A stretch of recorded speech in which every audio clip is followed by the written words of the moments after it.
Appellate tribunal की constitution की और उसकी अपीलें कहाँ होंगी और उनकी परिसीमा क्या होगी ये बताता है। इसमें टोटल 13 सबसेक्शन है और 5 सबसेक्शन 5 तक हम एज इट जो सेक्शन 13 में है वही है। जो सेक्शन 13 हमने पढ़े थे वही पढ़ने हैं, उसकी ही कॉपी पेस्ट है। तो चलिए देखते हैं क्या है। राज्य सरकार ऐसी संख्या में और ऐसे स्थानों पर अपील किरायाधिकरणों का राजपत्र में अधिसूचना द्वारा गठन करेगी जो उसके द्वारा आवश्यक समझी जाए। वहां भी क्या कौन कर रही थी? राज्य सरकार कर रही थी। एक या एक से अधिक अपील किरायाधिकार, और जहाँ किसी क्षेत्र के लिए दो या दो से अधिक अपील किरायाधिकार गठित किए जाए वहां राज्य सरकार साधारण विदेश विशेष आदेश से उनके कार्य के बीच कार्यों का वितरण विनियमित कर सकेगी। और सब क्लोज 3 किसी अपील किरायाधिकरण में उच्च न्यायालय द्वारा नियुक्त किया जाने वाला केवल एक व्यक्ति किरायाधिकरण का पीठासीन अधिकारी होगा। वहां भी हमने क्या देखा था सब क्लोज 3 में? प्रिजाइडिंग ऑफिसर किसके द्वारा अपॉइंट होगा? हाई कोर्ट के द्वारा। सब क्लोज 4 बात करता है कि कोई भी अपील किराया अधिकरण का पीठासीन अधिकारी नियुक्त होने का पात्र तभी होगा जब वह जिला न्यायाधीश संवर्ग सदस्य का होते हुए सदस्य के रूप में 3 वर्ष का अनुभव रखता हो। वहां भी हमने क्या देखा था? वहां पर यहाँ पर सिर्फ फर्क कितना है, यहाँ पर 3 वर्ष के एक्सपीरियंस की बात कही गई है और कहा गया है कि वे डीजी कैडर से होना चाहिए। अब चलते हैं सब क्लोज 5 की तरफ, जो बात करता है उपधारा 3 में अंतर्विष्ट किसी बात के होते हैं कि उच्च न्यायालय किसी अपील किराया अधिकारी के पीठासीन अधिकारी को दूसरे अपील किराया पीठासीन अधिकारी के कर्तव्य का निर्वहन करने के लिए प्राधिकृत कर सकेगा। सिर्फ इतना कहा है कि एक अपील किराया अधिकारी के पीठासीन अधिकारी को दूसरे किराया अधिकारी के पीठासीन अधिकारी के कृत्यों के निर्वहन के लिए प्राधिकृत कर सकेगा।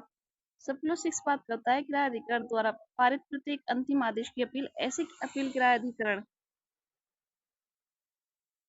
को हो सकेगी जिसकी अधिकारिता की स्थानीय सीमाओं के भीतर वह परिसर स्थित है, और ऐसी कोई अपील अंतिम आदेश की तारीख से 60 दिन के भीतर निपटाई जाएगी। ये इंपॉर्टेंट है, कितने दिन के भीतर निपटाई जाएगी? सब क्लोज 6 में 60 दिन के भीतर निपटाई जाएगी, और जहां इसकी अधिकारिता स्थानीय सीमाओं की अधिकारिता के भीतर की जा सकेगी और ऐसे अंतिम आदेश की प्रति के साथ फाइल की जाएगी।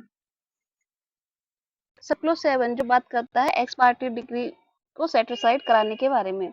अपील किरायाधिकार उपधारा 6 के अधीन अपील फाइल किए जाने पर किरायाधिकार द्वारा धारा 17 के अधीन अपील किरायाधिकार के समक्ष पक्षकारों की उपसंजाति के लिए नियत तारीख को प्रत्यर्थी पर अपील की प्रति के साथ नोटिस तामील करेगा।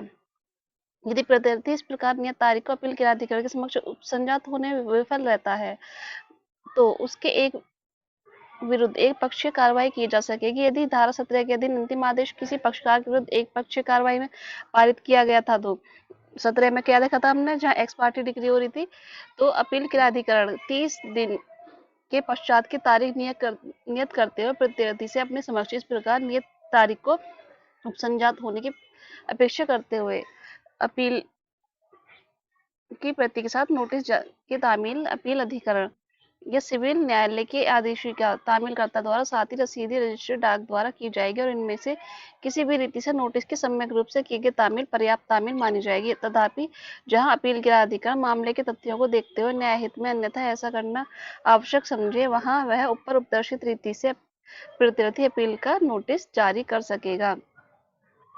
देखो 17 में ज्यादा टाइम लगाने की जरूरत नहीं, इसमें सिर्फ इतना कह रहा है कि यदि एक्स पार्टी डिग्री सेक्शन 17 के अधीन की गई है तो उसे सेट असाइड कितने दिन में?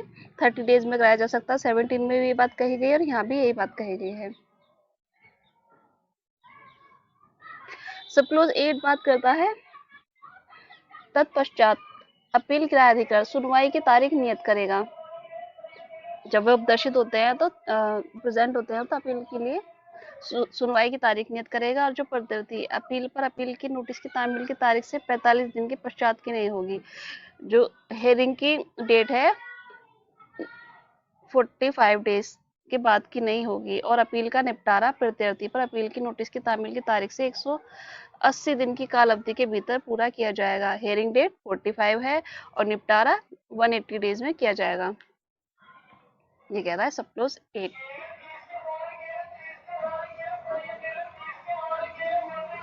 सब क्लोज 9 कहता है जहां अपील किरायाधिकरण किसी न्यायसंगत और समुचित विनिश्चय पर पहुंचने के हित में यह आवश्यक समझे वहां वह अपील में कार्रवाइयों के किसी भी प्रक्रम पर अतिरिक्त शपथ पत्र दस्तावेज फाइल करने के लिए अनुज्ञात कर सकेगा। मतलब जहां अपील किरायाधिकरण को ठीक लगता है तो वह क्या मांगेगा, शपथ पत्र भी मंगा सकता है और दस्तावेज भी फाइल करने के लिए अनुज्ञात कर सकेगा या मंगा सकेगा।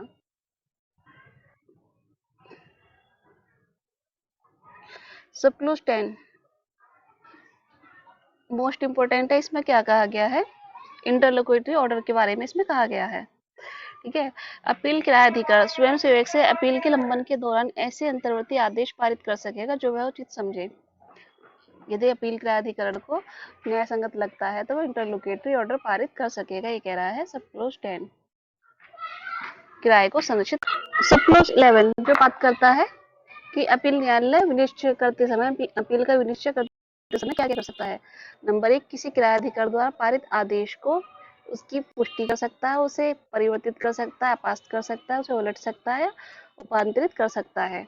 और यदि न्याय हित में आवश्यक हो तो ऐसे निर्देश के साथ वह संबंधित मामला किरायाधिकार को प्रतिप्रेषित यानी रिमांड भी कर सकता है और फिर किरायाधिकार उसके द्वारा किए गए विनिश्चय के अनुसार ही समुचित पुनः प्राप्ति प्रमाण पत्र जारी करेगा और अपील किरायाधिकरण का विनिश्चय अंतिम होगा। ये इम्पोर्टेंट है। सब क्लोज 19 का सेक्शन 19 का सब क्लोज 11 का सी जो बात करता है कि अपील किरायाधिकरण का विनिश्चय अंतिम होगा और इसके विरुद्ध कोई भी अपील या रिवीजन नहीं होगा। तो ये किस बारे में कह रहा है, अपील या रिवीजन नहीं होगा तो इसका मतलब क्या होगा, रिव्यू होगा। ओके। अब चलते हैं सब क्लोज 12 पर जो कहता है किसी भी पक्षकार के आवेदन पर पक्षकारों को नोटिस के पश्चात और उनकी सुनवाई के पश्चात जो चाहते हैं कि उन्हें सुना जाए या ऐसे नोटिस के बिना स्वप्रेरणा से अपील किरायाधिकरण के किसी भी प्रकरण पर निपटारे के लिए किसी भी मामले को एक किरायाधिकार से किसी दूसरे किरायाधिकार को अंतरित कर सकेगा।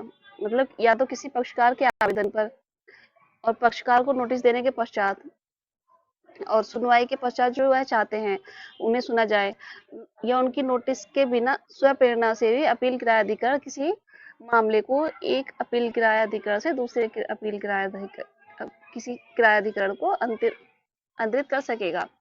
ये कह रहा है सब क्लोज 12। सब क्लोज 13 बात करता है जहां धारा 12 के अधीन कोई मामला अंतरित किया गया है यानी ट्रांसफर किया गया है वहां वह किरायाधिकार जिसे इसके पश्चात ऐसे मामले का विचारण या निपटारा करना है, मतलब जिसे वह ट्रांसफर किया गया है तो अंतरण के आदेश में किसी विशेष निर्देश के अधीन अगर यदि कोई विशेष उसे डायरेक्शन दी गई है उसके अधीन रहते हुए जिस प्रक्रम पर उसे अंतरित किया गया है, मतलब जिस स्टेज पर उसे अंतरित किया गया है उसी प्रक्रम से वह उसे निपटारा करने के लिए अग्रसर होगा, वहीं से वह उसे इसकी आगे प्रोसीडिंग्स करेगा यानी सुनवाई करेगा।